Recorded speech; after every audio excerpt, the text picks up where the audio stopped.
엄마, 제 말 오해하지 말고 들어보세요. 요양원 알아보는 건 어떨까요? 제가 미리 몇 군데 알아봤는데 시설도 괜찮더라고요. 요양원? 멀쩡한 내 집 두고 왜 남의 집으로 가야 하는데? 솔직히 이 집은 엄마 혼자 쓰기엔 너무 커요. 이 집 전세 놓고 전세금으로 요양원비 내면 충분할 것 같아요.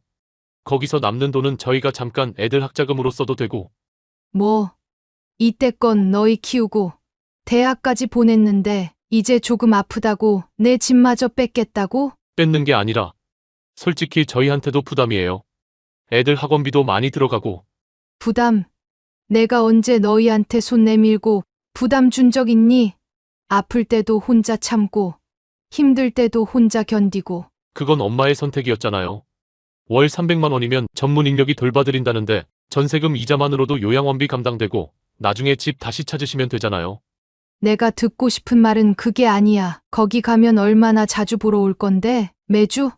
아니면 명절에만? 일단 가셔보시고. 저희도 바빠서 시간 날 때마다 가려고 노력은 할게요. 그렇게 걱정하실 일 아니에요. 그래, 결국 그거구나. 옆집 김옥분 할머니가 그러더라. 처음엔 다들 자주 온다고 약속하지만 결국엔 명절에도 안 온다고. 이 대화는 제가 병원에서 퇴원한 지 한 달 후 큰아들 민수와 나눈 대화입니다.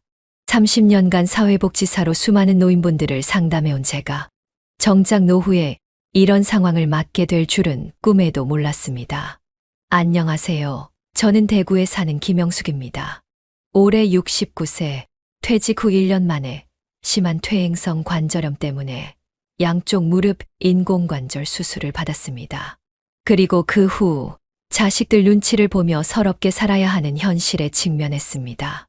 요양원 월 300만 원, 간병인 월 500만 원, 자식들과 동거하면서 눈치 보며 살기. 이 모든 선택지를 저는 받아들일 수 없었습니다. 그리고 저는 놀라운 사실을 알게 되었습니다. 한 달에 300만 원이 넘는 요양원 비용이 고작 20만 원으로 해결될 수 있다는 것을요. 오늘 저는 제 경험을 바탕으로 노후의 자식들에게 짐이 되지 않으면서도 당당하게 살 수 있는 방법을 알려드리려 합니다. 요양원도 간병인도 자식도 아닌 뜻밖의 선택지가 있습니다. 제 이야기가 여러분의 노후 준비에 작은 도움이라도 된다면 더할 나위 없이 기쁠 것입니다. 끝까지 들어주시고 이 정보가 필요한 다른 분들에게도 공유해 주세요. 영상이 도움이 되셨다면 좋아요와 구독 버튼으로 저를 응원해 주세요. 큰 힘이 될 것입니다. 모두 무료입니다. 자, 이제 제 이야기를 시작할게요. 평생 노인복지를 담당했던 사회복지사가 어떻게 자신의 노후를 지키게 되었는지 이야기 끝까지 함께 해주세요. 김 선생님, 이제 퇴직이네요. 30년이면 정말 오래 일하셨어요. 퇴직하던 날 복지센터 원장님이 꽃다발을 건네며 하신 말씀입니다. 30년이란 세월이 눈 깜짝할 사이에 지나갔습니다. 그동안 저는 몇천 명의 어르신들을 만났습니다. 오랫동안 상담해드린 분들은 명절마다 송편도 가져오시고 직접 담근 김치도 놓고 가셨지요. 어르신들 사연을 들으면서 가장 많이 들은 말은 이거였습니다. 김 선생, 나 같은 꼴 절대 당하지 마. 박명자 할머니는 80세였는데 자식 셋을 키우고 집까지 다 물려줬지만 결국 요양원에 오셨습니다. 첫 상담 때 할머니가 제 손을 꼭 잡으며 하신 말이 아직도 귓가에 맴돕니다. 처음엔 일주일에 한 번씩 온다더니 석 달 지나니까 명절에만 오더라고. 이젠 전화도 잘 안 받아. 내가 평생 모은 돈 다 줬는데. 이런 이야기는 한두 번이 아니었습니다. 전세금 빼서 자식 주택 청약 넣어준 어르신, 수술비 대느라 연금 탈탈 털린 할머니, 손주 유학비 보태주고 요양원 간 할아버지. 셀 수가 없었습니다. 그때마다 저는 제 수첩에 빨간 펜으로 적었습니다. 절대 자식한테 경제권 넘기지 말 것. 독립적인 공간 확보할 것. 자식에게 기대지 말고 내 노후는 내가 책임질 것. 그 수첩은 퇴직할 때까지 제 서랍에 고이 모셔뒀습니다. 그런데 참 웃기죠. 남들한테 평생 해준 조언을 정작 제 자신은 실천하지 못했으니까요.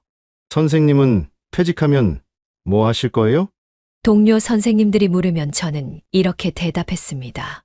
여행도 다니고 취미도 즐기고 아직 젊으니까 봉사활동도 좀 해볼까 해. 입으로는 그렇게 말했지만 솔직히 뚜렷한 계획은 없었습니다. 그저 아프지만 말자라는 생각뿐이었죠. 그런데 세상 일이 어디 마음대로 되나요? 퇴직하고 1년도 안 돼서 무릎이 아프기 시작했습니다. 처음엔 나이 든 사람은 다 그렇지라고 넘겼습니다. 파스 붙이고 약 먹고 찜질하고. 그래도 계속 아프니까 병원에 갔더니 의사가 심각한 표정으로 말하더군요. 김영숙님, MRI 결과가 나왔는데 양쪽 무릎 관절이 많이 닳았네요. 연골이 거의 없어요. 인공관절 수술이 필요합니다. 그 말을 듣는 순간 머리가 하얘졌습니다. 이게 남의 일이 아니라 제 일이 되니 정말 막막했습니다. 평생 남 이야기 들어주던 사람이 이제는 도움이 필요한 사람이 된 거죠. 수술 후 재활이 쉽지 않았습니다. 양쪽 무릎을 동시에 수술하니 화장실 가는 것조차 누군가의 도움이 필요했습니다. 퇴원할 때가 되자 아들 민수가 제안했습니다. 엄마, 우리 집으로 가시죠? 당분간은 혼자 지내기 힘드실 텐데. 거절할 수가 없었습니다. 혼자서는 아무것도 할 수 없는 상태였으니까요. 그렇게 큰아들네 집으로 가게 되었습니다. 처음 일주일은 정말 좋았습니다. 민수도 며느리 미영이도 제게 친절했고 손주들도 할머니가 왔다고 좋아했습니다. 그런데 차츰 분위기가 달라지기 시작했습니다. 엄마, 제가 오늘은 회식이 있어서 늦어요. 어머니, 저도 오늘 야근이에요. 아이들 저녁은 냉장고에 반찬 있으니까 좀 챙겨주세요. 점점 더 혼자 있는 시간이 많아졌습니다. 손주들은 할머니가 TV 보는 거실보다 자기 방에 있는 걸 더 좋아했고, 며느리는 표정이 점점 굳어갔습니다. 한 번은 화장실에 가려고 방에서 나왔다가 부엌에서 들려오는 며느리 전화 통화를 듣게 됐습니다. 엄마, 나 진짜 답답해서 못 살겠어. 어머님 오시고 난 뒤로 집안 분위기가 완전히 바뀌었어.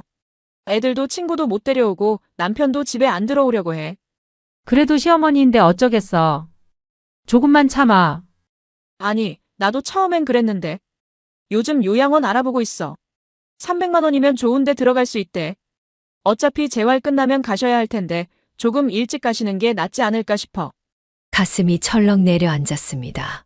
그 순간 제가 30년간 상담했던 모든 노인분들의 얼굴이 스쳐 지나갔습니다. 그분들이 제게 했던 하소연, 그 눈물, 그 서러움. 이제는 제가 그 자리에 서 있었습니다. 복지사님, 자식들이 나를 요양원에 보내려고 해요. 선생님, 내가 평생 자식들 위해 살았는데 이제는 짐이래요. 김 선생님, 나 같은 꼴 절대 당하지 마요. 수없이 들었던 그 말들이 이제는 현실이 되어 제게 돌아왔습니다.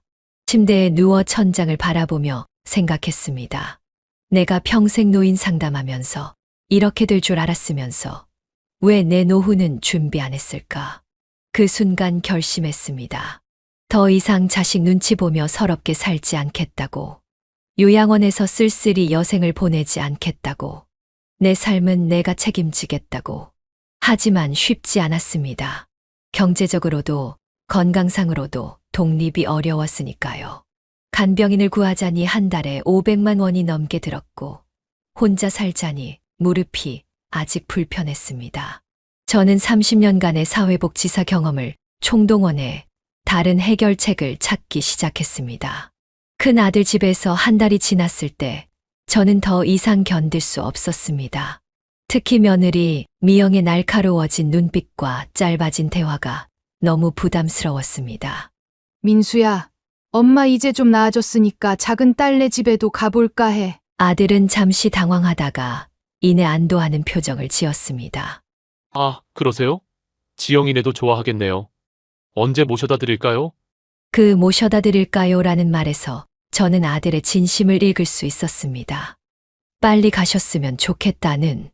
다음 날 민수는 저를 작은 딸 지영이네로 데려다 주었습니다.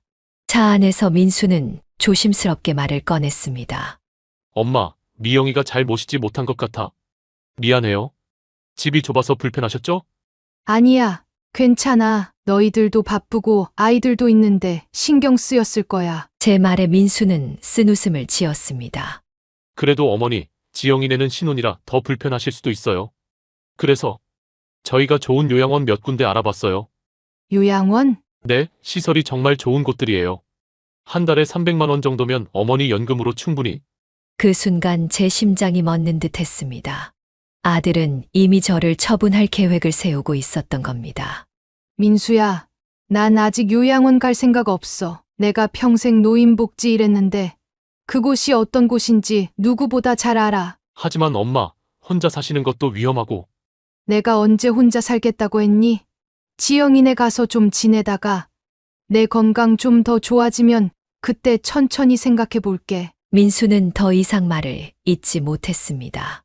지영이네 도착했을 때 사위 준호는 출근 중이었고 지영이만 집에 있었습니다. 딸은 반갑게 저를 맞아주었습니다.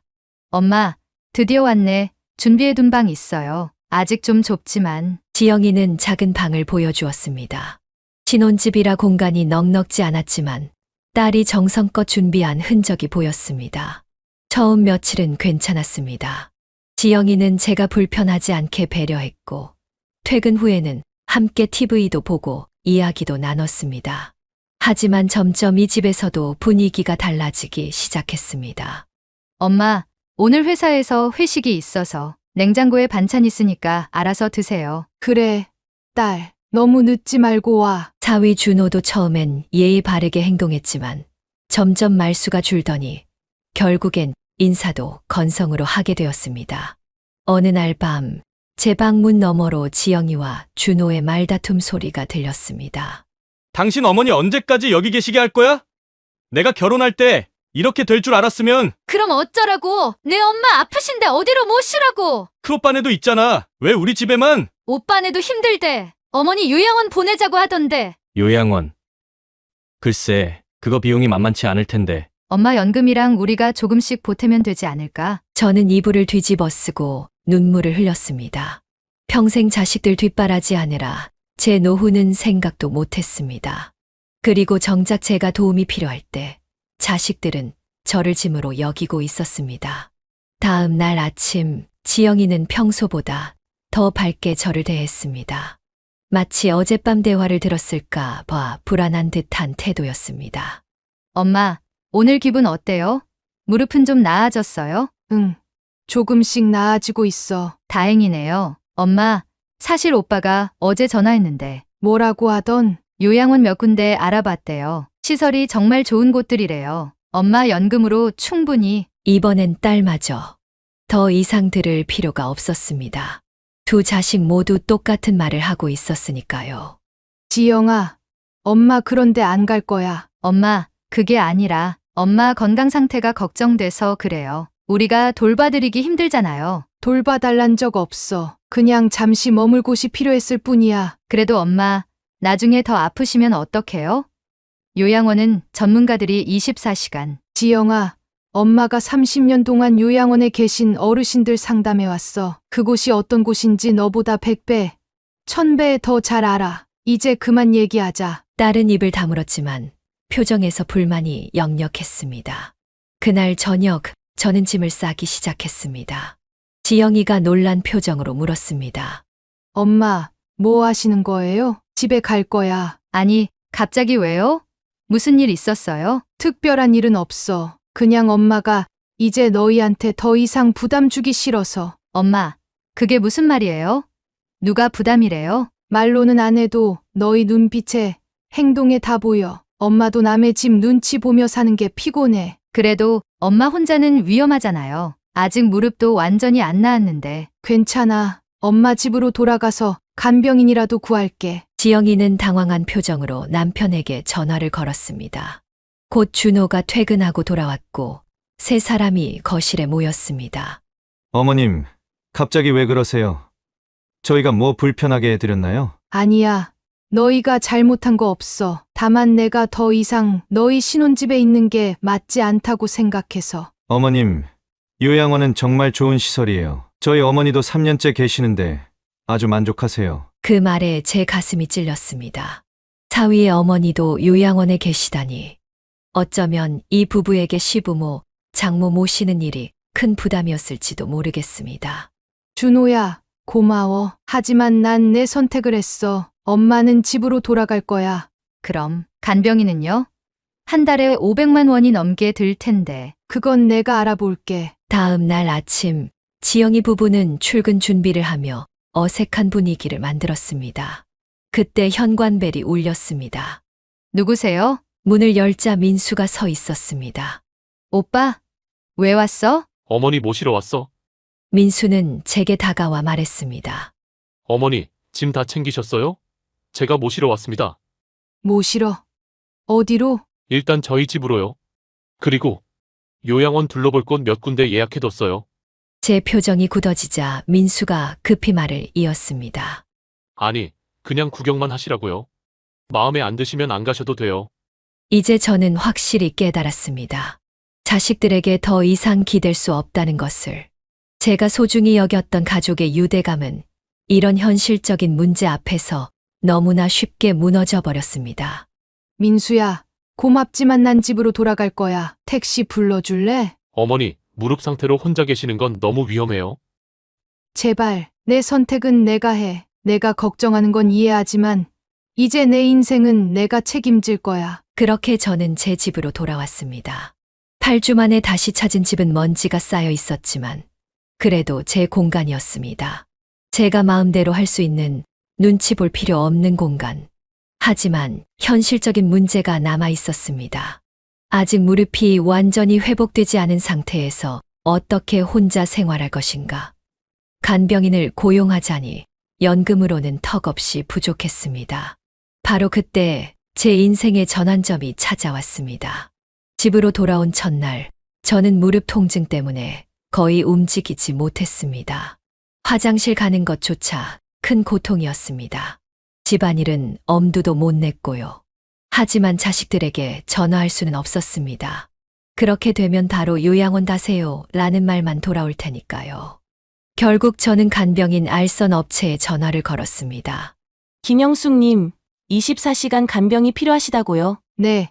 양쪽 무릎, 인공관절 수술 후라 혼자 생활이 어려워서요. 알겠습니다. 24시간 간병의 경우 일당이 15만 원이고요. 한 달이면 450만 원입니다. 거기에 주말이나 공휴일은 추가 요금이 발생합니다. 그 순간 숨이 막혔습니다.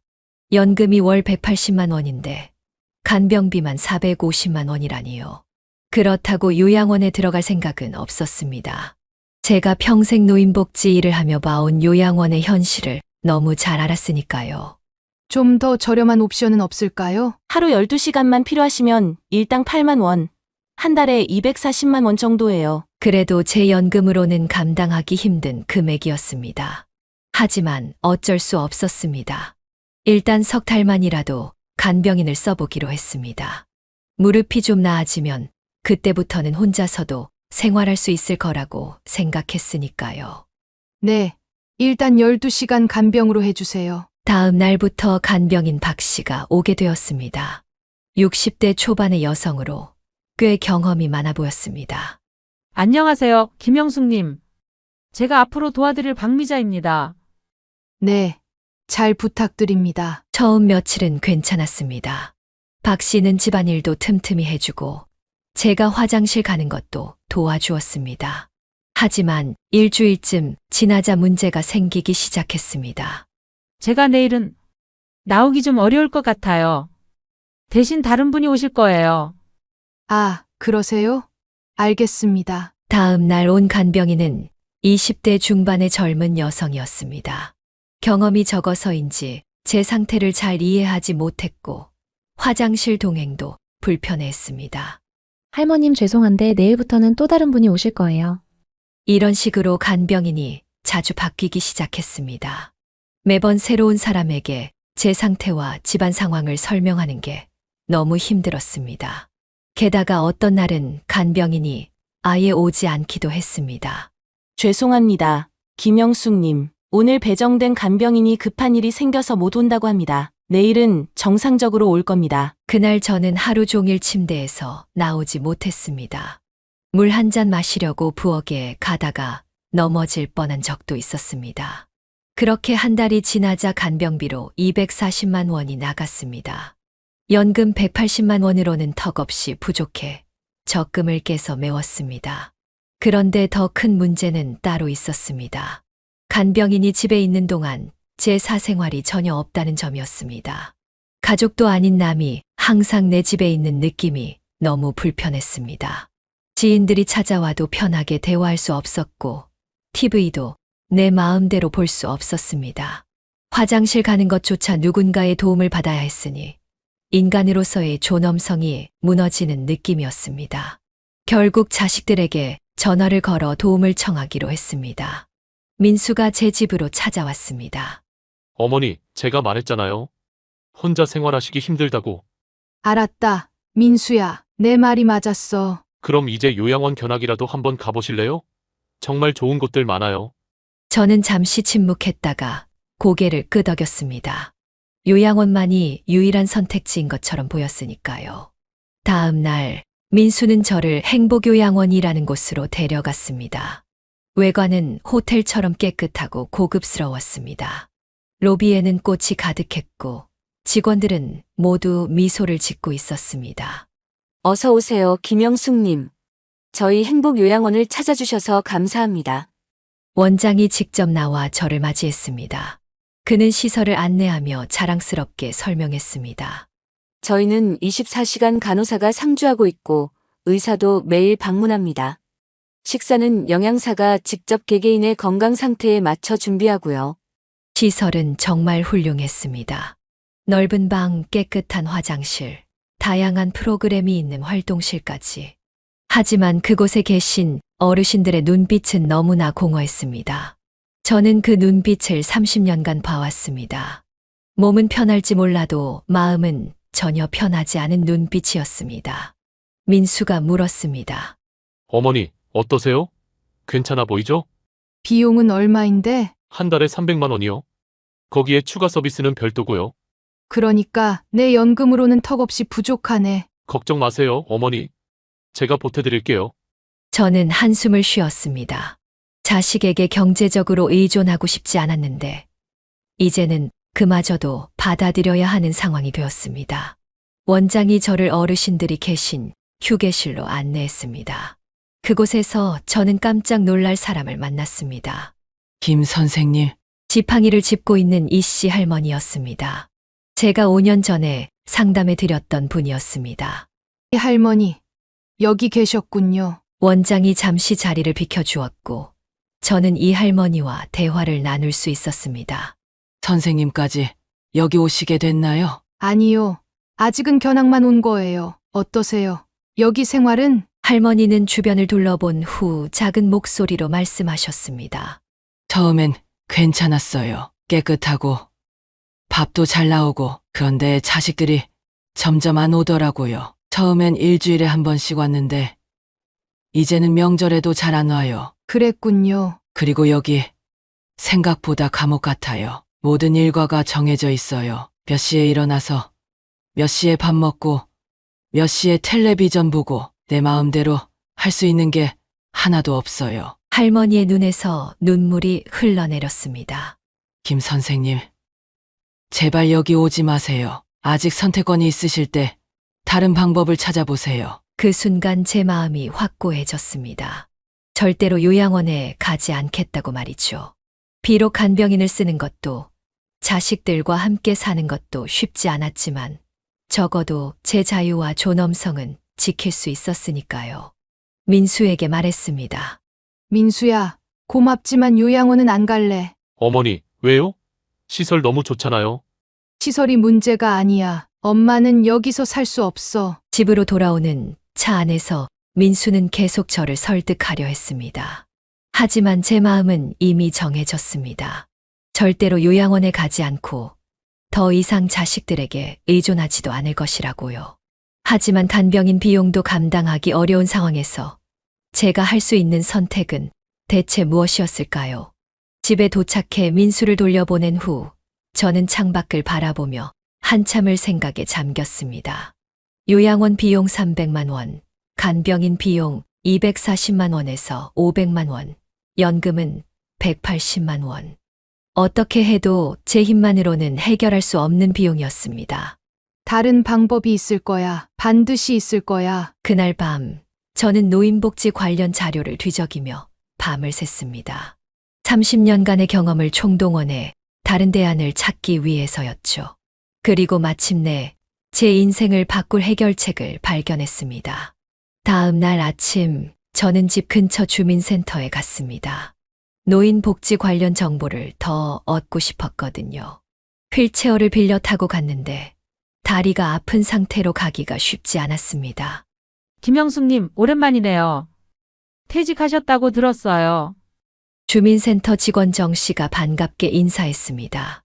제가 사회복지사로 일할 때 자주 만났던 분이었습니다. 네. 벌써 1년이 넘었네요. 노인복지 서비스 자료 좀 볼 수 있을까요? 당연하죠. 근데 다리는 어떻게 된 거예요? 양쪽 무릎 인공관절 수술했어요. 아직 불편해서. 정 씨는 제 상태를 보더니 걱정스러운 표정을 지었습니다. 그러면 혼자 생활하기 많이 힘드시겠네요.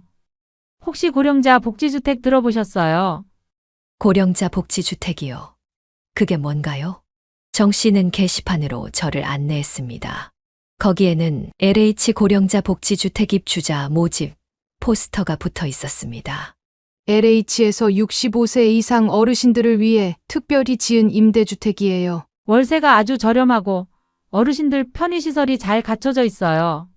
저는 포스터를 자세히 읽어보았습니다. 월 18만 원이라고요? 네, 보증금도 1,000만 원 정도고요. 일반 전세나 월세보다 훨씬 저렴해요. 게다가 독립적인 생활이 가능하면서도 도움이 필요할 때는 생활지원사가 바로 도와드려요. 제 가슴이 두근거리기 시작했습니다.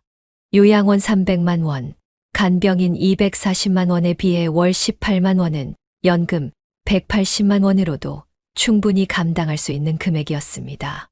자세한 자료 좀 볼 수 있을까요? 정 씨는 안내 책자를 가져왔습니다. 자세히 살펴보니 놀라운 점이 많았습니다. 모든 시설이 무장의 설계로 되어 있어 휠체어도 다닐 수 있고 화장실에는 안전바가 설치되어 있었습니다. 응급 상황을 위한 비상벨도 있고 주 23회 생활지원사가 방문해 안부를 확인해 준다고 했습니다. 더욱 놀라운 건 자격 조건이었습니다. 사회 취약계층이나 사회 기여자에게 가산점이 주어지는데 사회복지사로 30년간 일한 저는 사회 기여자 가산점을 받을 수 있었습니다. 정 씨, 이거 정말 좋은 것 같아요. 어떻게 신청하나요? 서류는 여기 있고요. 저희가 도와드릴게요. 김 선생님은 사회복지사로 오래 일하셨으니 가산점도 받으실 수 있어요. 입주 가능성이 높을 거예요. 그 자리에서 바로 신청서를 작성했습니다. 기대와 설렘이 가득했지만 한 가지 큰 문제가 있었습니다. 현재 살고 있는 집은 전세였는데 그 전세금을 돌려받아서 보증금으로 써야 했습니다. 그런데 그 전세금을 자식들이 탐내고 있다는 사실을 알고 있었죠. 집에 돌아와서 민수에게 전화를 걸었습니다. 민수야, 엄마가 좋은 소식이 있어. 네, 어머니. 무슨 일이세요? LH 고령자 복지주택이라고 들어봤니? 엄마가 오늘 신청했어. 전화기 너머로 잠시 침묵이 흘렀습니다. 복지주택이요? 어머니, 그런데 보내드릴 수 없어요. 아무리 좋다고 해도 요양원만큼 안전할 수는 없잖아요. 요양원은 안전할지 몰라도 인간답게 살 수 없어. 복지주택은 내 공간이 있고 도움도 받을 수 있어. 게다가 월 18만 원이면 내 연금으로 충분하고. 18만 원이요? 그렇게 싸다고요? 민수의 목소리에서 의심이 느껴졌습니다. 응. 국가에서 지원하는 거라 그런가 봐. 사회복지사 경력 덕분에 가산점도 있어서 입주 가능성이 높대. 어머니, 좀 더 알아보고 결정하시는 게 어떨까요? 그러면 지금 집 전세금은 어떻게 하실 건가요? 바로 그 질문이었습니다. 전세금. 자식들이 가장 관심 있어 하는 부분이었죠. 보증금으로 일부 쓰고 나머지는 내 노후 자금으로 쓸 거야. 어머니, 그것보다는 혹시 요양원 비용으로 쓰시는 게 어떨까요? 아니면 저희가 관리해 드릴게요. 결국 자식들은 제 전세금을 노리고 있었던 겁니다. 요양원을 고집하는 것도 자신들이 관리하겠다는 것도 모두 그 때문이었습니다. 민수야, 엄마 돈은 엄마가 쓸 거야. 자식 도움 없이 내 힘으로 살고 싶어. 어머니, 그게 아니라 이제 그만 통화하자. 내일 지영이도 데리고 와서 같이 얘기하자. 다음 날 두 자식이 모두 제 집에 왔습니다. 표정이 심각했습니다. 엄마, 그 복지주택 정말 괜찮은 거 맞아요? 어떤 사람들이 사는지도 모르잖아요. 지영이가 걱정스럽게 물었습니다. 다 엄마 같은 어르신들이 사는 곳이야. 무릎 수술한 사람들도 편하게 살 수 있게 설계되어 있대. 화장실에 안전바도 있고 비상벨도 있어. 그래도 엄마 혼자 계시다가 갑자기 아프시면 어떡해요? 그럴 때를 위해 비상벨이 있는 거고 생활지원사도 주기적으로 방문해 준대. 민수가 난처한 표정으로 말했습니다.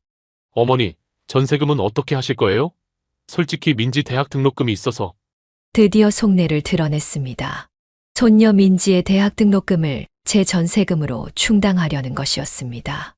민수야, 너희들 다 컸을 때 엄마가 돈 한 번이라도 달라고 했니? 학자금, 결혼자금 다 너희들이 알아서 했잖아.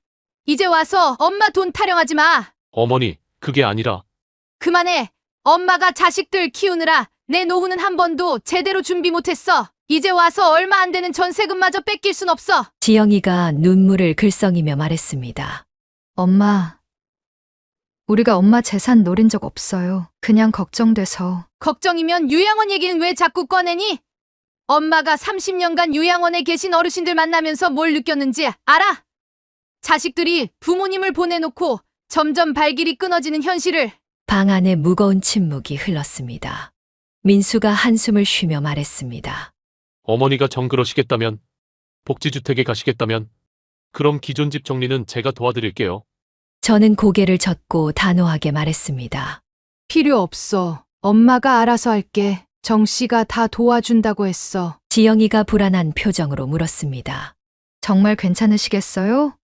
그럼 나는 자식들에게 모든 걸 주고 요양원에서 후회하며 살고 싶지 않아. 남은 인생은 내 방식대로 살 거야. 그날 저녁 자식들은 아쉬운 표정으로 돌아갔습니다. 제 마음은 이미 단단히 정해져 있었습니다. LH 고령자 복지주택에 입주해서 남은 생을 당당하게 살아가겠다고 말이죠. 더 이상 자식들에게 의존하지 않고 내 힘으로 살아갈 마지막 기회라고 생각했습니다. 그로부터 2주 후 제 휴대폰이 울렸습니다. 김영숙님, LH 주택공사입니다. 고령자 복지주택 입주 심사 결과를 알려드립니다. 가슴이 쿵쾅거렸습니다. 이 전화 한 통에 제 남은 인생이 달려있다고 생각했으니까요. 네, 말씀하세요. 축하드립니다. 1차 서류 심사에 통과하셨습니다. 다음 주에 면접 심사가 있으니 방문해 주시기 바랍니다. 그 순간 제 눈에서 눈물이 흘러내렸습니다. 희망이 보이기 시작했으니까요. 면접 심사에서도 순조롭게 통과한 저는 드디어 고령자 복지주택 입주자로 최종 선정되었습니다. 입주 날짜는 한 달 후로 정해졌습니다. 전세 계약 해지 신청을 하고 이삿짐 준비를 시작했습니다. 제 마음은 무거우면서도 한편으로는 설렜습니다. 새로운 출발이자 진정한 독립의 시작이었으니까요. 자식들에게 연락을 했습니다. 민수는 바로 받지 않았고 지영이가 먼저 전화를 받았습니다. 엄마, 잘 지내셨어요? 응, 잘 지냈어. 지영아, 엄마 LH 복지주택에 최종 합격했어. 전화기 너머로 잠시 침묵이 흘렀습니다. 축하드려요. 그럼 언제 이사하시는데요? 한 달 후에. 지금 전세 예약하고 이삿짐 조금씩 정리하는 중이야. 그렇군요. 그럼 전세금은 언제쯤 빼실 수 있으세요? 전화기를 쥔 제 손에 힘이 들어갔습니다. 딸의 첫 질문이 축하도 걱정도 아닌 전세금이라니. 계약 종료되면 바로 나올 거래. 왜? 아니, 그냥 요새 큰 오빠가 사업 자금 때문에 좀 어려워해서요. 그래서였군요. 제 전세금을 큰 아들 사업 자금으로 쓰려고 했던 겁니다. 엄마 전세금은 엄마 앞으로 돼 있고 엄마가 쓸 거야. 더 이상 이런 얘기 하지 말자. 전화를 끊고 난 후 가슴이 미어지는 느낌이었습니다. 30년간 자식들 키우고 뒷바라지 하느라 노후 준비도 제대로 못했는데 정작 이제는 제 돈마저 자식들이 당연히 챙기려 한다니요. 다음 날 민수에게서 문자가 왔습니다. 어머니, 복지주택 축하드려요. 전세금 언제쯤 빼실 수 있으세요? 민지 등록금이랑 제 사업자금으로 조금 필요해서요. 답장도 하지 않았습니다. 그리고 바로 전세금, 입금 계좌를 확인했습니다. 제 명의가 맞습니다. 그래도 혹시 몰라 은행에 방문해서 계좌 비밀번호도 변경했습니다. 일주일이 지나도 자식들은 저를 찾아오지 않았습니다. 대신 전세금에 대한 문자만 계속 왔습니다. 엄마, 등록금 납부일이 다가와요. 전세금 언제 빼실 수 있는지만 알려주세요. 그 문자들을 읽을 때마다 가슴이 아팠습니다. 마치 제가 자식들에게 돈만 주는 ATM 기계 같은 느낌이었으니까요. 입주 2주 전 갑자기 민수와 지영이가 함께 찾아왔습니다. 반갑기도 했지만 이미 알고 있었습니다. 그들이 왜 왔는지를. 어머니, 이사 준비는 잘 돼가요? 응. 짐도 거의 다 정리했어. 이제 큰 가구만 처분하면 돼. 도와드릴게요. 혹시 어머니, 전세금 얘기 좀 해도 될까요? 민수가 조심스럽게 물었습니다. 뭘 더 얘기할 게 있니? 내 돈은 내가 써. 어머니, 그게 아니라 민지 대학 등록금이 곧 필요하고 제 사업장 확장 자금도 필요해서요. 어차피 어머니는 보증금 1,000만 원만 있으면 되잖아요. 그럼 나머지는 다 너희가 가져가겠다는 거지? 어머니가 앞으로 쓸 일이 없으실 텐데. 그 말에 화가 치밀었습니다. 내가 앞으로 쓸 일이 없다고? 내가 죽기라도 할 것 같니? 아직 건강하게 20년은 더 살 거야. 그동안 생활비, 의료비 다 필요해. 너희한테 손 벌리기 싫어. 지영이가 나섰습니다. 엄마, 그런 뜻이 아니라.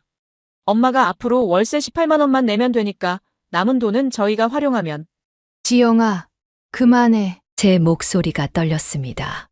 30년 동안 사회복지사로 일하면서 얼마나 많은 노인들이 자식들에게 재산 다 물려주고 나서 버림받는지 봐왔어. 나중에 필요할 때 도와줄 거야 라는 말 믿고 모든 걸 내어준 어르신들이 결국 요양원에서 쓸쓸히 지내는 걸 수없이 봤다고. 민수가 답답한 표정으로 말했습니다. 어머니, 저희가 어머니를 버리겠어요? 그냥 지금 당장 자금이 필요해서 그래요. 버림받는다는 건 꼭 집에서 쫓겨나는 것만 말하는 게 아니야. 노인이 원하는 걸 무시하고 재산을 마음대로 가져가고 한 사람으로서 존중하지 않는 것, 이것도 버리는 거야. 자식들은 더 이상 말을 잇지 못했습니다.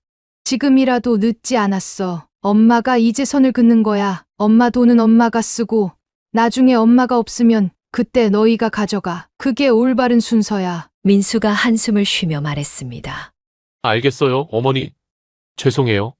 아, 그리고 복지주택 이사할 때 도움은 필요 없어. 이삿짐 센터 불렀으니까. 어머니, 그래도 저희가 도와드려야?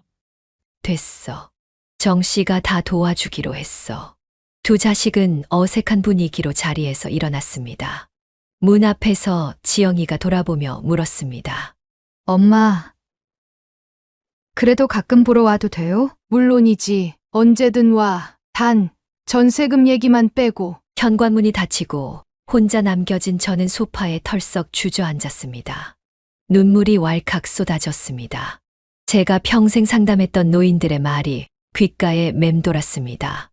김 선생님, 나는 자식들 눈치 보다가 여기 왔어요. 아파트도 다 줬는데 이제는 연락도 안 해요. 돈 다 줬더니 이제는 짐 취급해요. 그 말들이 이제야 가슴 깊이 이해됐습니다. 그들의 경험이 이제는 제 경험이 되었으니까요. 그러나 한 가지 다른 점이 있었습니다. 저는 아직 선택할 힘이 있다는 것. 자식들에게 모든 걸 내어주지 않고 제 노후는 제가 책임지기로 결정했다는 것이었습니다. 그 후로 자식들은 저에게 연락하지 않았습니다. 입주일이 다가올수록 외로움도 커졌지만 한편으로는 더 단단해지는 느낌이었습니다. 이제는 정말로 제 인생은 제가 책임져야겠다고 다짐했으니까요. 입주 전날 제 휴대폰이 울렸습니다. 민수였습니다. 어머니, 내일 이사하시죠? 제가 도와드릴게요. 괜찮아. 이삿짐 센터 불렀어. 그래도 어머니, 미안해요.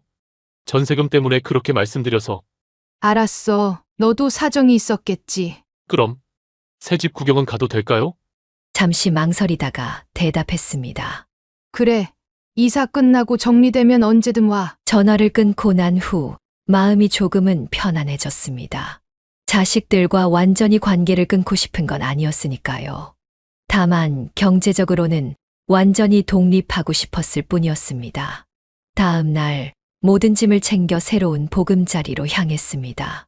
전세금은 제 통장으로 안전하게 들어왔고 그중 일부는 복지주택 보증금으로 나머지는 제 노후 자금으로 보관했습니다. 복지주택에 도착했을 때 정 씨가 반갑게 맞아주었습니다. 김 선생님 축하해요. 이제 정말 새 출발이네요. 네, 덕분에요. 새 집을 둘러보니 작지만 아늑했습니다. 무엇보다 무장의 설계라 휠체어를 타고도 불편함 없이 다닐 수 있었습니다. 화장실 손잡이, 비상벨, 낮은 싱크대, 모든 것이 노인의 편의를 위해 설계되어 있었습니다. 고령자 복지주택으로 이사한 지 벌써 6개월이 지났습니다. 처음에는 낯설고 외로울 거라 생각했지만 실제로는 그 반대였습니다. 같은 건물에 비슷한 처지의 어르신들이 많아서 금세 친구들이 생겼고 매일 아침 단지 내 작은 공원에서 함께 운동하는 모임도 만들었습니다. 영숙 씨, 오늘도 일찍 나오셨네요. 옆집에 사는 박 할머니가 반갑게 인사했습니다. 그녀도 저처럼 자식들과의 갈등 끝에 이곳을 선택한 분이었습니다. 네. 아침 공기가 너무 좋아서요. 무릎도 많이 좋아졌어요. 처음 이사 왔을 때는 휠체어가 필요했지만 지금은 지팡이만으로도 충분히 걸을 수 있게 되었습니다. 단지 내 작은 건강센터에서 꾸준히 물리치료를 받은 덕분이었죠. 무엇보다 좋은 건 제 공간에서 제 마음대로 생활할 수 있다는 점이었습니다. 비록 작은 공간이지만 눈치 볼 필요 없이 TV도 마음껏 볼 수 있고 친구들을 초대해 수다도 떨 수 있었습니다. 월 18만 원의 임대료는 제 연금으로 충분히 감당할 수 있었고 전세금 일부를 예금에 두어 의료비나 다른 필요한 비용에 대비했습니다. 자식들과의 관계도 조금씩 회복되고 있었습니다. 처음에는 연락이 뜸했지만 한 달이 지나자 지영이가 먼저 찾아왔습니다. 엄마, 생각보다 좋은 곳이네요. 걱정했는데. 그래, 여기 좋아. 같은 처지의 친구들도 많고 도움이 필요할 때 누를 수 있는 비상벨도 있고. 딸은 제 작은 집을 둘러보며 감탄했습니다. 그리고 조심스럽게 사과했습니다. 엄마, 미안해요. 전세금 때문에 그렇게 했던 거. 이제 지나간 일이야. 그런데 민수는 어때? 오빠요? 아직 마음이 상한 것 같아요. 하지만 곧 괜찮아질 거예요. 예상대로 민수는 3개월이 지나서야 찾아왔습니다. 현관문을 열자 민수가 작은 화분을 들고 서 있었습니다. 어머니, 집들이 선물이에요. 고마워. 들어와. 민수는 제 집을 둘러보며 놀란 표정을 지었습니다. 엄마, 여기 생각보다 정말 좋네요. 시설도 깨끗하고. 그래. 나랑 같은 처지의 어르신들이 많아서 외롭지도 않아. 민수는 거실 소파에 앉아 머뭇거리다가 입을 열었습니다. 어머니, 미안해요. 우리가 너무 이기적이었어요. 전세금 때문에 그런 말을 해서. 알아. 너희도 사정이 있었겠지. 아니에요. 핑계였어요. 그냥 저희가 욕심이 났던 거예요. 민수의 솔직한 고백에 제 마음이 풀렸습니다. 자식도 완벽할 수는 없으니까요. 중요한 건 깨닫고 변화하려는 마음이었습니다. 이제 와서 보니 어머니 결정이 맞았어요. 요양원보다 여기가 훨씬 좋아 보여요.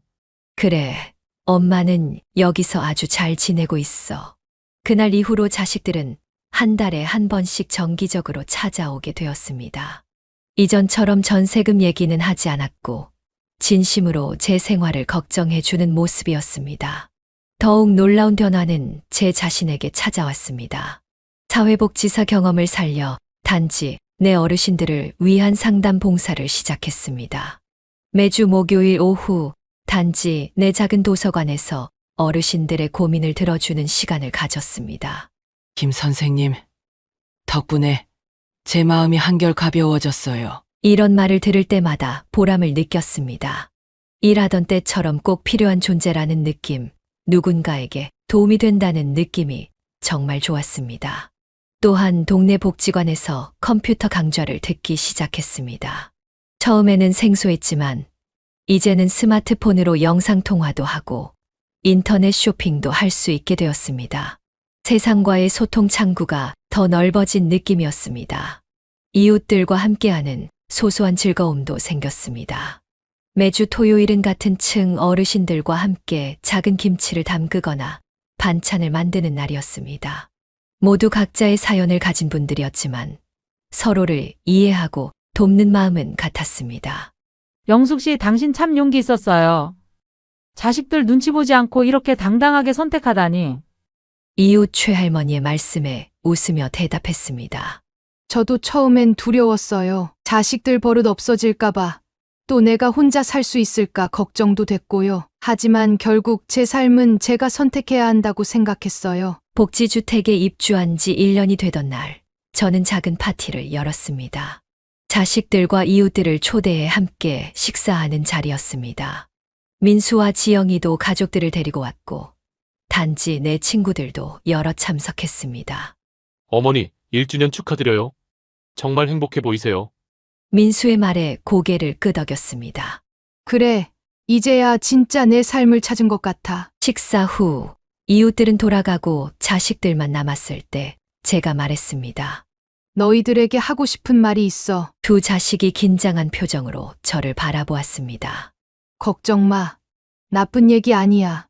그냥 고맙다고 말하고 싶어. 엄마의 선택을 이해해줘서. 지영이가 눈물을 글썽였습니다.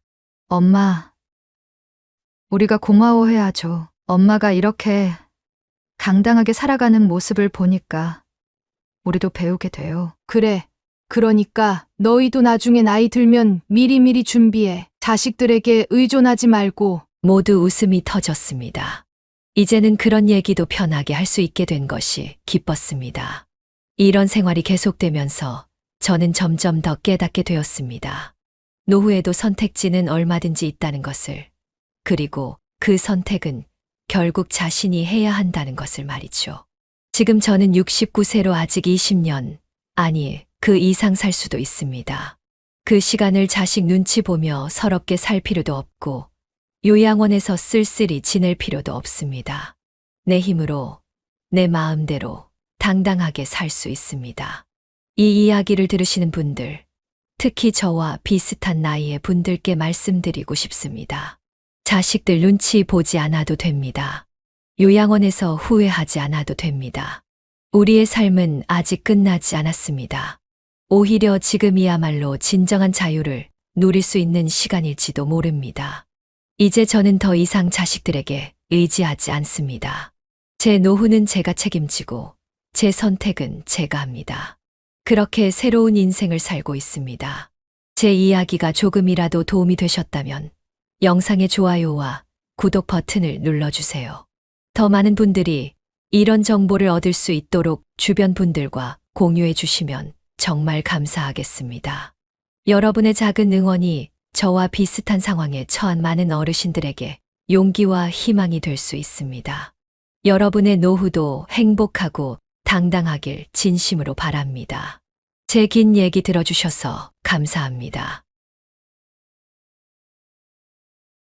야, 뭐해? 지금 거기 들어가면 점심 늦어. 예약 시간 다 지나잖아. 아, 여기 좀 봐봐. 완전 예쁘잖아. 사진 몇 장만 찍고 가면 되지. 뭘 그렇게 급해. 그 예약 맞추려고 아침부터 얼마나 바쁘게 움직였는데 네 멋대로 움직이면 우린 뭐가 되냐? 또 시작이다. 너 가이드야 뭐야? 여행까지 와서 왜 다 너 기준에 맞춰야 돼? 그럼 애초에 계획은 왜 짰냐? 네 기분 따라 갈 거면 혼자 왔어야지. 그래, 너 때문에 숨 막혀 죽겠어. 놀러 와서까지 시간 맞추느라 눈치 보고 쫓기고. 그게 무슨 여행이야? 역시 같이 오는 게 아니었어. 이래서 내가 단체 여행 싫어한다니까. 안녕하세요. 저는 올해 72 정선희입니다. 그땐 진심으로 설레었습니다. 친구들과의 첫 해외여행. 좋은 추억 만들 줄 알고 떠났거든요. 그런데 여행에서 싸웠고 돌아온 뒤엔 누구도 먼저 연락하지 않았습니다. 개모임도 그대로 끊겼습니다. 오늘은 제가 그때 왜 그렇게까지 후회하게 됐는지 하나하나 솔직하게 말씀드리려고 합니다. 혹시 친구들과 여행을 고민 중이시라면 제 얘기가 진짜 도움이 될 수 있을 겁니다. 공감되신다면 구독, 좋아요 눌러주시고 여러분의 경험도 댓글로 나눠주세요. 그럼 우리 5친구의 다낭 여행 이야기 시작합니다. 15년째 이어온 우리 개모임이 있었습니다. 매달 둘째 주 금요일이면 어김없이 만나는 5명의 친구들이죠. 화자, 수진이, 영심이, 경희 그리고 저까지 모두 70줄에 접어든 나이지만 만나면 여전히 까르르 웃고 떠드는 사이였어요. 화자는 늘 앞장서서 분위기를 띄우는 추진력 강한 친구예요. 수진이는 숫자에 밝고 원칙을 중시해서 회계 같은 건 항상 맡아왔고요. 영심이는 사람들 기분 맞추는 데 능해서 늘 중재자 역할을 잘했죠. 경희는 사소한 것에도 예민한 편이라 일정이나 장소에 까다로운 스타일이고요. 그리고 저는 조용히 따라가면서도 여행 일정을 계획하는 건 좋아하는 편입니다. 그날도 평소처럼 동네 커피숍에서 만났습니다. 화자가 평소보다 더 들뜬 목소리로 말을 꺼냈어요. 얘들아, 우리 갯돈이 제법 모였잖아. 이번엔 좀 특별한 걸 해보자. 특별한 게 뭔데? 수진이가 물었습니다. 여행 가는 거 어때? 해외여행. 그 말이 나오자 모두들 웃음을 터뜨렸어요. 야, 화자야. 우리가 몇 살인데 무슨 해외여행이야? 그러게 이 나이에 무슨 젊은 애들도 아니고. 하지만 화자는 포기하지 않았습니다. 아니야, 진짜 좋을 것 같은데. 언제까지 이렇게 밥만 먹고 끝낼 거야? 더 늙으면 가고 싶어도 못 가. 화자의 말에 조금씩 분위기가 바뀌기 시작했어요. 경희가 먼저 손을 들었습니다. 그래, 한번 해보자. 어차피 자식들 다 컸고 돈도 있는데 뭘 아껴? 영심이도 고개를 끄덕였어요. 맞아. 몸이 건강할 때 해야지. 나중엔 못해. 수진이는 조금 망설이더니 말했습니다. 그런데 비용은 얼마나 들까? 갯돈만으론 부족할 텐데. 그야 각자 조금씩 더 보태면 되지. 우리 다 형편 괜찮잖아. 모든 시선이 저에게 집중됐어요. 저만 대답을 안 했거든요. 솔직히 말하면 저는 좀 망설여졌습니다. 개모임에서 만나는 것과 며칠을 함께 지내는 건 완전히 다른 일이니까요. 하지만 친구들의 기대에 찬 눈빛을 보니 거절할 수가 없었어요. 좋아, 해보자. 그렇게 우리의 다낭 여행이 결정됐습니다. 하지만 날이 갈수록 묘한 부담감이 들기 시작했어요. 화자는 하루 종일 여행 계획을 세우는 게 취미인 것처럼 보였고, 수진이는 예산표를 만들어서 공유했어요. 영심이는 집 리스트를 만들어 올렸고, 경희는 현지 날씨와 환율을 매일 체크해서 알려줬어요. 저만 뭔가 소외된 기분이었습니다. 다들 이렇게 열심히 하는데 나만 손 놓고 있는 건 아닐까? 그런데 더 큰 문제는 따로 있었어요. 제가 여행 준비를 도우려고 해도 이미 다른 사람들이 다 해놓은 상태였거든요. 선이야, 넌 그냥 편하게 있어. 우리가 다 알아서 할게. 겉으로는 배려하는 말 같았지만 왠지 모르게 섭섭했어요. 출발 전날 밤, 저는 잠이 오지 않았습니다. 설렘보단 불안감이 더 컸어요. 정말 잘할 수 있을까 하는 걱정이 앞섰거든요. 같이 자고 먹고 하루 종일 함께 있는 게 정말 오랜만이었으니까요. 아이들 키울 때도 이렇게 친구들과 오래 붙어 있어 본 적이 없었어요. 괜찮을 거야. 다들 좋은 사람들이고 오랫동안 친하게 지낸 사이인걸. 스스로를 달래며 겨우 잠들었습니다. 출발 당일 인천공항에서 만났을 때의 기분은 정말 특별했어요. 와, 진짜 가는구나. 이 나이에 이런 날이 올 줄 몰랐네. 단체 사진도 찍고 각자 배경화면으로 설정했어요. 그때까지만 해도 모든 게 완벽해 보였거든요. 비행기 안에서도 계속 수다를 떨었어요. 다낭 음식이 맛있다며? 쇼핑도 할 것 많고. 바다도 정말 예쁘다던데. 4시간의 비행시간이 금세 지나갔습니다. 다낭 공항에 도착했을 때 습한 열대의 공기가 저희를 맞아줬어요. 낯선 나라에 온 실감이 났습니다. 진짜 왔네. 진짜. 사진 찍자. 사진. 숙소까지 가는 차 안에서도 들뜬 목소리가 계속됐어요. 창밖으로 보이는 다낭의 풍경이 신기하기만 했거든요. 그때만 해도 저는 몰랐습니다. 이 여행이 우리 친구들 사이에 어떤 변화를 가져올지 말이에요. 숙소에 도착한 건 저녁 7시쯤이었어요. 호텔 같은 곳이었는데 생각보다 괜찮았습니다. 방이 2개 있어서 화자와 수진이가 한 방, 영심이와 경희와 저는 한 방을 쓰기로 했어요. 너네 셋이 안 좁겠어? 화자가 걱정스럽게 물었어요. 괜찮아. 나는 어디서든 잘 자니까. 실제로는 조금 불편할 것 같았지만 나서서 방을 바꾸자고 할 분위기는 아니었어요. 짐을 풀고 첫 저녁을 먹으러 나갔습니다. 호텔 근처 베트남 음식점이었어요. 와, 살국수 진짜 맛있다. 이게 그 유명한 반미구나. 다들 신기해하며 음식을 먹었어요. 저도 처음 먹어보는 맛이라 흥미로웠습니다. 그런데 계산할 때 작은 실랑이가 있었어요. 계산은 누가 해? 경희가 물었어요. 일단 내가 낼게. 나중에 정산하자. 수진이가 카드를 꺼냈어요. 아니야, 공동 계좌에서 빼자. 화자가 말했어요. 그럼 누가 기록해? 내가 할게. 수진이가 핸드폰을 꺼내서 메모를 시작했어요. 그 순간 저는 알았어요. 이런 작은 일들이 앞으로 계속 생길 거라는 걸 말이에요. 숙소로 돌아와서는 내일 일정을 상의했습니다. 호이안도 가고 바나힐도 가야지. 쇼핑몰도 들러야 하고. 너무 빡빡하게 하지 말자. 우리 나이에 그러다 쓰러져. 하나씩 정하는데도 생각보다 시간이 오래 걸렸어요. 5명의 의견을 맞추는 게 쉽지 않더라고요. 첫날 밤 10시가 넘어서야 겨우 잠자리에 들었습니다. 내일부터 본격적인 여행이구나. 기대 반 걱정 반으로 눈을 감았어요. 그런데 그때는 몰랐습니다. 진짜 문제는 바로 다음 날부터 시작될 거라는 걸 말이에요. 다낭 여행 둘째 날 새벽 5시, 저는 눈이 떠졌습니다. 평소 습관이에요. 집에서도 항상 이 시간에 일어나거든요. 조용히 세수를 하려고 하는데 화자가 벌떡 일어났어요. 선이야, 벌써 일어났네? 너 언제 자고 언제 일어나는 거야? 나는 원래 일찍 자고 일찍 일어나는 편이야. 아, 나는 보통 12시에 자고 9시에 일어나는데 우리 생활 패턴이 완전 다르네. 그때부터 미묘한 기류가 시작됐어요. 7시에 영심이가 일어나서 욕실을 10분 만에 깔끔하게 썼어요. 영심아, 욕실 깨끗하게 써줘서 고마워. 어떤 사람들은 쓰고 나서 물기도 안 닦고 그러는데. 8시에 수진이가 일어났고 9시가 넘어서야 화자와 경희가 겨우 일어났죠. 조식장에서 첫 번째 문제가 터졌어요. 야, 너희 왜 이렇게 일찍 먹었어? 같이 먹자고 했잖아. 화자가 언짢은 표정을 지었어요. 너희들이 안 일어나니까 어쩔 수 없이 먼저 먹었지. 여행 와서 뭘 그렇게 바쁘게 굴어? 좀 여유롭게 하자고. 바쁘게 구는 게 아니라 원래 일찍 일어나는 거야. 그럼 우리 맞춰서 늦게 일어나든지. 그 말에 저는 뭔가 억울했어요. 제가 뭘 잘못했다는 건지 모르겠더라고요. 숙소로 돌아와서는 에어컨 온도 때문에 실랑이가 벌어졌어요. 와, 덥다. 에어컨 18도로 하자. 화자가 리모컨을 잡았어요. 18도? 그럼 너무 춥지 않을까? 제가 조심스럽게 말했어요. 22도 정도가 좋을 것 같은데. 22도면 덥잖아. 여기 습도도 높은데. 이런 실랑이가 20분 넘게 계속됐어요. 겨우 20도로 타협했지만 저는 계속 춥더라고요. 밤에는 더 심했어요. 에어컨 좀 끄면 안 될까? 너무 춥다. 끄면 안 돼. 끄면 너무 더워. 결국 저는 7월 다낭에서 이불을 뒤집어 쓰고 잤어요. 그 다음날 아침 더 큰 문제가 터졌어요. 영심이가 화를 내며 말했어요. 도대체 왜 이렇게 어지럽혀 놓고 그대로 두는 거야? 욕실 좀 봐. 물은 사방에 튀어 있고 수건은 바닥에 떨어져 있고. 그런 거 가지고 뭘 그래? 경희가 말했어요. 그런 거? 다음 사람 생각은 안 해? 거실도 봐. 가방은 여기저기 널려 있고 옷은 소파에 던져놓고. 야, 여행 와서 뭘 그렇게 깔끔하게 해? 어지르는 사람 따로 있고 치우는 사람 따로 있잖아. 분위기가 정말 험악해졌어요. 수진이가 말없이 청소기를 들고 와서 바닥을 쓸기 시작했어요. 수진아, 괜찮아. 내가 할게. 아니야.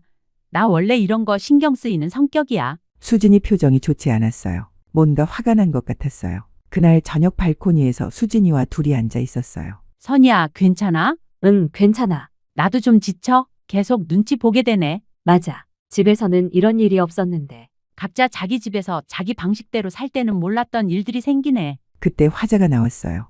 야, 너희 왜 여기 있어? 너희 설마 뒤에서 우리 얘기하는 거 아니지? 아니야. 무슨 소리야? 그럼 안에 들어와서 같이 얘기하자. 그렇게 저희는 어쩔 수 없이 안으로 들어갔어요. 다음 날 아침 욕실 순서 정하는 일로 또 실랑이가 벌어졌어요. 어제 복잡했으니까 순서를 정해보자. 수진이가 말했어요. 선이, 영심이, 나, 화자, 경희 순서로 하자. 왜 나는 맨 마지막이야? 경희가 불만을 표했어요. 네가 제일 늦게 일어나잖아. 나는 씻는 시간이 오래 걸려. 먼저 써야 해. 결국 30분씩 시간대를 정했지만 정해진 시간을 넘기는 사람이 있으면 다음 사람이 기다려야 하는 문제가 또 생겼어요. 경희야, 시간이 넘었어. 조금만 더. 조금만 더가 벌써 10분이야. 이런 일이 매일 반복됐어요. 그날 오후 쇼핑몰에서 화자가 말했어요. 야, 우리 너무 빡빡하게 계획 세우는 것 같지 않아? 매일 아침마다 누가 언제 씻는지 정하고 있으니까 여행 온 기분이 안 나. 그럼 어떻게 해? 정하지 않으면 또 복잡해지잖아. 수진이가 답했어요. 그냥 자연스럽게 하면 안 되나? 자연스럽게 하다가 문제가 생긴 거잖아. 그럼 조금씩 양보하면 되잖아. 양보는 누가 해? 맨날 똑같은 사람이 양보해야 해? 경희가 끼어들었어요. 분위기가 다시 어색해졌어요. 저는 그냥 조용히 있었지만 마음속으로 생각했어요. 이런 사소한 것들 때문에 우리가 왜 이래야 하지? 그리고 동시에 깨달았어요. 15년을 친구로 지내면서도 몰랐던 서로의 생활 패턴과 습관들이 24시간 함께 있으니까 모두 드러나는 거였어요. 누가 일찍 일어나고, 누가 깔끔하고, 누가 더위를 잘 타는지까지. 그런데 이런 차이들이 그냥 차이로 받아들여지지 않더라고요. 이것이 바로 친구들과 여행 가면 안 되는 첫 번째 이유였어요. 생활 리듬의 충돌. 사소해 보이지만 쌓이면 큰 갈등이 되는 일상의 차이들 말이에요. 앞으로 더 큰 문제들이 생기는 건 아닐까? 그런 불안한 마음으로 여행 3일째를 맞이했습니다. 여행 셋째 날 드디어 제가 가장 두려워했던 일이 터졌습니다. 돈 문제였어요. 점심을 먹으러 호이안 시장에 갔는데 그곳에서 벌어진 일이 우리 여행의 분위기를 완전히 바꿔놨어요. 와, 여기 음식 되게 싸네. 경희가 신나서 말했어요. 쌀국수 한 그릇에 2만 원도 안 하네. 화자도 기뻐했어요. 그러게, 호텔 조식보다 훨씬 저렴하고 맛있어 보여. 우리는 5그릇 쌀국수를 시켰어요. 그리고 음료수에 디저트까지. 먹으면서도 분위기가 좋았어요. 진짜 맛있다. 여행 와서 이런 맛 처음 봐. 사진 찍자, 사진. 그런데 계산할 때 문제가 시작됐어요. 총 금액이 12만 원 정도 나왔는데 영심이가 갑자기 말했어요. 그거 모임 통장에서 나간 거 아니었어? 수진이가 자기 카드로 계산을 하고 있었거든요. 지금은 내 카드로 낸 거야. 그건 모임 통장에서 빠진 게 아니니까 나중에 정산해야지. 아, 그래? 나는 모임비에서 나가는 줄 알았는데. 그때 화자가 웃으며 말했어요.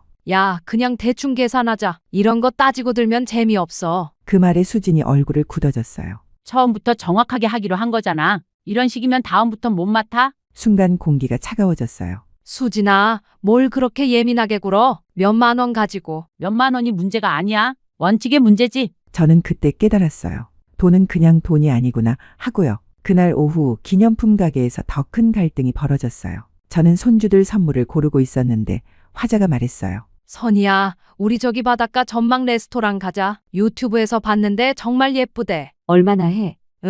1인당 5만 원 정도? 5만 원. 저는 깜짝 놀랐어요. 같은 돈이면 손주들 선물을 사고 싶었거든요. 베트남 전통 의상이나 예쁜 액세서리 같은 걸로요. 좀 비싸지 않아? 여행 와서 뭘 아껴? 우리 언제 또 이런 데 와봐? 경희도 화자 편을 들었어요. 맞아, 돈 벌어서 뭐 하려고 해? 이럴 때 써야지. 하지만 영심이는 달랐어요. 나는 그 돈이면 차라리 마사지 받고 싶어. 어제부터 어깨가 너무 아파. 수진이도 조심스럽게 말했어요. 예산을 미리 정해놨는데 너무 초과하는 건 아닐까? 그러자 화자가 좀 짜증스러운 표정을 지었어요. 야, 우리가 무슨 대학생이야? 몇만 원 가지고 그렇게 계산기 두드릴까? 계산기 두드리는 게 아니라 합리적으로 쓰자는 거지. 합리적으로? 여행 와서 합리적으로 쓰면 뭘 해? 그날 저녁 저는 혼자 생각에 잠겼어요. 같은 150만 원을 냈지만 우리의 돈에 대한 생각이 이렇게 다를 줄 몰랐어요. 화자는 여행 왔으니까 마음껏 쓰고 싶어 했고 수진이는 예산 안에서 계획적으로 쓰고 싶어 했어요. 영심이는 꼭 필요한 것만 쓰고 싶어 했고 경희는 눈앞에 즐거운 일에 쓰고 싶어 했어요. 저는 그 돈으로 가족들 선물을 사고 싶었어요. 누가 옳고 누가 틀렸다고 할 수는 없었어요. 각자 자기 나름의 기준이 있는 거니까요. 하지만 문제는 여행을 함께 하려면 어떤 식으로든 맞춰야 한다는 거였어요. 다음 날 아침 조식을 먹으면서 또 다른 돈 문제가 생겼어요. 어제 택시비는 누가 계산했지? 수진이가 물었어요. 내가 냈어. 영심이가 답했어요. 얼마였어? 3만 원. 그럼 한 사람당 6천 원씩이네. 그때 화자가 말했어요. 야, 왜 이렇게 세세하게 나눠? 오늘은 내가 내고 내일은 다른 사람이 내고 하면 되잖아. 그럼 나중에 누가 얼마나 냈는지 어떻게 알아? 기억하면 되지. 기억으로? 그럼 억울한 사람 생기지 않을까? 경희가 끼어들었어요. 맞아, 화자야. 너는 그냥 내자고 하지만 실제로는 누군가가 더 많이 낼 수 있어. 그럼 뭐 어때? 친구 사이에 그 정도는? 친구 사이라고 해서 돈 문제를 대충 넘길 수는 없지. 결국 수진이가 모든 지출을 기록하기 시작했어요. 매번 뭔가 살 때마다 이거 기록해야 해. 영수증 챙겨라는 말이 나왔어요. 점심시간에는 더 심각한 일이 벌어졌어요. 화자가 갑자기 말했어요. 야, 우리 오늘 밤에 클럽 가자. 클럽? 모두들 놀랐어요. 다낭에 유명한 클럽이 있다던데 한번 가보자. 우리 나이에 무슨 클럽이야? 영심이가 웃었어요. 나이가 뭐가 중요해? 음악도 듣고 맥주도 마시고. 입장료는 얼마야? 수진이가 물었어요. 한 사람당 3만 원 정도. 그리고 음료는 따로. 그럼 음료까지 하면 한 사람당 5만 원은 나오겠네. 그 정도야 뭐. 그때 저는 솔직히 말했어요. 나는 클럽은 좀 그런 것 같아. 그 돈이면 다른 걸 하고 싶어. 다른 걸? 뭘? 스파도 가고 좋은 찻집에서 차도 마시고. 화자가 실망한 표정을. 야, 그런 건 집에서도 할 수 있잖아. 여행 와서는 좀 특별한 걸 해보자고. 클럽이 특별한 건 아니잖아. 그럼 뭐가 특별한데? 각자 생각하는 특별함이 달랐어요. 그리고 그 특별함에 쓸 돈의 기준도 다 달랐고요. 그날 밤 결국 저희는 클럽에 가지 않았어요. 대신 호텔 바에서 맥주를 마셨어요. 하지만 분위기는 좋지 않았어요. 화자는 아쉬워했고 수진이는 예산 계산 때문에 스트레스 받아 했어요. 영심이는 돈 얘기만 나오면 분위기 깨진다고 중얼거렸고 경희는 친구 사이에 너무 깐깐하게 한다고 투덜댔어요. 저는 그냥 조용히 맥주만 마시고 있었어요. 우리가 왜 이렇게 됐을까? 집에서는 각자 자기 돈으로 자기가 하고 싶은 걸 했는데 여행에서는 모든 게 공동으로 결정해야 하니까 문제가 생기는 거였어요. 누구는 아끼고 싶고, 누구는 쓰고 싶고, 누구는 계획적으로 하고 싶고, 누구는 즉흥적으로 하고 싶고, 모든 게 다 다른데 함께 해야 하니까 갈등이 생기는 거였어요. 최종 정산을 했어요. 수진이가 하나하나 계산했어요. 교통비 총 25만 원, 식비 총 40만 원, 쇼핑 및 기타 30만 원. 와, 생각보다 많이 썼네. 영심이가 말했어요. 예산보다 20만 원 초과했어. 20만 원? 화자가 놀랐어요. 한 사람당 4만 원씩 더 내야 해. 그때 경희가 말했어요.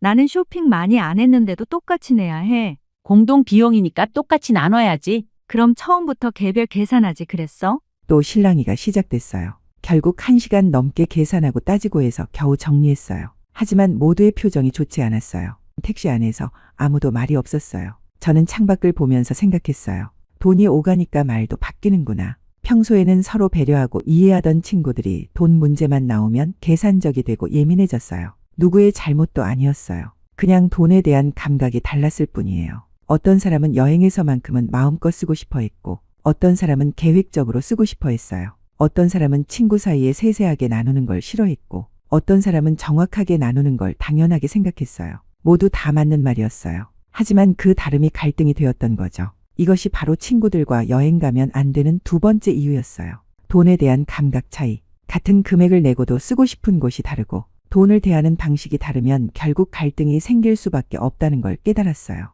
아직 이틀이나 남았는데 앞으로는 또 무슨 일이 벌어질까? 그런 걱정스러운 마음으로 숙소에 돌아왔습니다. 다음 날 아침 저는 문득 깨달았습니다. 이 여행에서 제가 한 일이 뭔가 하고 돌이켜보니 정말 아무것도 없더라고요. 항공권 예약은 화자가, 숙소 찾기도 화자가, 일정 짜기도 화자가 했어요. 예산 관리와 정산은 수진이가 도맡아서 했고요. 저는 그냥 따라온 거였어요. 오늘은 뭐 하기로 했지? 제가 물었어요. 바나힐 가기로 했잖아. 10시에 택시 잡아놨어. 화자가 답했어요. 택시는 누가 잡았어? 내가 어제 호텔 프런트에서 부탁했지. 그때 저는 미안한 마음이 들었어요. 화자가 또 혼자 알아서 한 거였거든요. 미안해. 내가 도와줄 걸 그랬나? 아니야, 괜찮아. 나는 원래 이런 거 하는 거 좋아해. 하지만 화자 표정이 그리 밝지 않았어요. 바나일에서 점심을 먹을 때 메뉴가 모두 영어와 베트남어로 되어 있었어요. 이거 뭐지? 경희가 물었어요. 그때 화자가 핸드폰을 꺼내서 번역 앱을 돌렸어요. 이건 쌀국수고 이건 볶음밥이야. 화자가 혼자서 메뉴를 다 번역해줬어요. 주문할 때도 가격 깎을 화자가 다 했어요. 저희는 그냥 앉아서 기다리기만 했고요. 저녁 식당을 정할 때도 마찬가지였어요. 오늘 저녁은 어디서 먹을까? 수진이가 물었어요. 모두들 서로를 쳐다보며 기다렸어요. 결국 또 화자가 핸드폰을 꺼냈어요. 내가 찾아볼게. 구글맵을 켜서 근처 음식점을 찾고 리뷰도 읽어보고 전화로 예약까지 했어요. 저는 그 모습을 보면서 점점 미안해졌어요. 그날 밤 수진이가 정산을 하고 있었어요. 오늘 바나일 입장료가 24만 5천 원, 점심값이 10만 원. 수진아, 내가 도와줄까? 제가 물었어요. 넌 이런 거 원래 잘 못하잖아. 그 말에 저는 뭔가 찔렸어요. 정말 그랬거든요. 하지만 그렇다고 해서 아예 아무것도 안 하는 건 아니었는데 언제부턴가 그냥 남들이 해주는 걸 당연하게 받아들이고 있었어요. 다음 날 아침 화자가 예민하게 굴었어요. 오늘 일정표 봤어? 화자가 물었어요. 일정표가 있었어? 경희가 답했어요. 어제 단톡방에 올렸잖아. 왜 안 봐? 매번 올려도 확인을 안 해? 화자가 한숨을 쉬었어요. 항상 내가 다 해놓으면 그때서야 보고 조금이라도 관심 가져줬으면 좋겠어. 화자야, 그렇다고 화낼 것까지야? 경희가 말했어요. 화내는 게 아니라 답답해서 그래. 여행 준비할 때부터 지금까지 계속 혼자 하고 있으니까. 그때 수진이도 끼어들었어요. 나도 솔직히 좀 그래. 정산할 때마다 나 혼자 계산하고 영수증 정리하고. 수진아, 우리가 도와주려고 했잖아. 영심이가 말했어요. 도와주려고 한 건 처음 한두 번이고 그 다음부턴 당연하게 생각하더라. 당연하게 생각한 게 아니라 내가 더 잘하니까. 잘한다고 해서 계속 내가 해야 해? 저는 그 순간 정말 부끄러웠어요. 정말 그랬거든요. 점심을 먹으러 나가면서도 어색한 분위기가 계속됐어요. 오늘은 어디로 갈까? 누군가 물었어요. 평소 같으면 화자가 바로 제안했을 텐데 화자는 그냥 조용히 있었어요. 화자야, 어디 좋은 데 없어? 나도 모르겠어. 너희가 알아서 정해. 맨날 내가 정하니까 너희는 생각도 안 하잖아. 그제서야 저희는 급하게 핸드폰을 꺼내서 음식점을 찾기 시작했어요. 하지만 어디가 좋은지, 어떻게 예약하는지 잘 모르겠더라고요. 평소에 화자가 다 해줬으니까요. 결국 호텔 직원에게 물어봐서 근처 음식점을 추천받았지만 예약 없이 가서 1시간이나 기다려야 했어요. 그날 밤 저는 혼자 반성했어요. 화자와 수진이 말이 맞았어요. 저희가 너무 의존만 하고 있었던 거예요. 매일 누군가는 일정을 짜고 누군가는 예약을 하고 누군가는 계산을 하고 그런데 그걸 하는 사람은 항상 똑같았어요. 처음에는 미안해서 도와주려고 했지만 넌 이런 거 잘 못하잖아. 그냥 편하게 있어라는 말을 들으니까 손을 놓게 되더라고요. 그리고 점점 당연하게 받아들이게 됐어요. 이것이 바로 친구들과 여행 가면 안 되는 세 번째 이유였어요. 책임 분담의 불균형. 누군가는 계속 챙기고 누군가는 계속 챙김받는 구조가 만들어지면 결국 챙기는 사람은 지치고 불만이 쌓이게 되는 거였어요.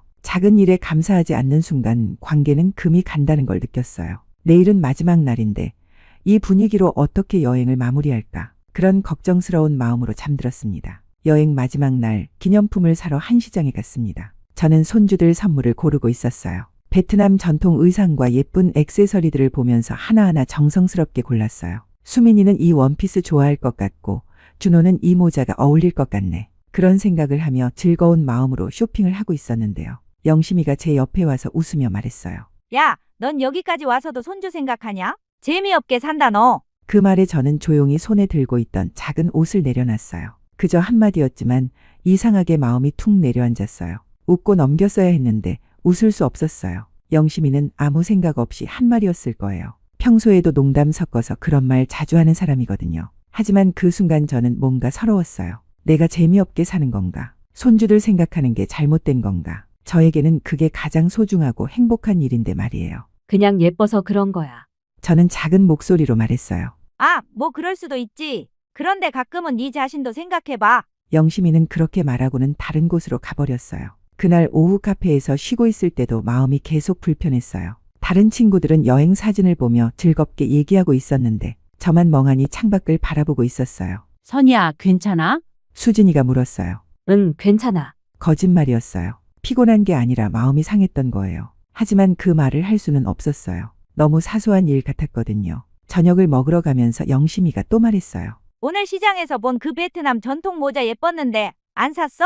아니, 안 샀어. 왜? 너한테 잘 어울릴 것 같았는데? 손주 선물만 사고 네 건 안 사면 어떡해? 또 그 얘기였어요. 영심이는 좋은 뜻으로 하는 말이었을 거예요. 하지만 저에게는 계속 비난받는 느낌이었어요. 그날 밤 호텔 방에 혼자 앉아 있는데 눈물이 났어요. 왜 우는지도 잘 모르겠더라고요. 그냥 서러웠어요. 여행이란 게 이런 걸 보여주는구나 싶었어요. 피곤함이 쌓이면 말 한마디가 그대로 상처가 된다는 걸 말이에요. 평소에는 괜찮았던 농담이나 조언들이 여행 중에는 예민하게 받아들여지더라고요. 24시간 함께 있으면서 서로 피곤해지고 스트레스도 쌓이고 그러다 보니 작은 말 한마디도 크게 느껴지는 거였어요. 영심이가 나쁜 의도로 한 말은 아니었을 거예요. 하지만 저에게는 상처가 됐어요. 다음 날 아침 공항으로 가는 길에서도 분위기가 어색했어요. 영심이는 평소처럼 말을 걸어왔지만 저는 대답이 짧아졌어요. 선이야, 재미있었지?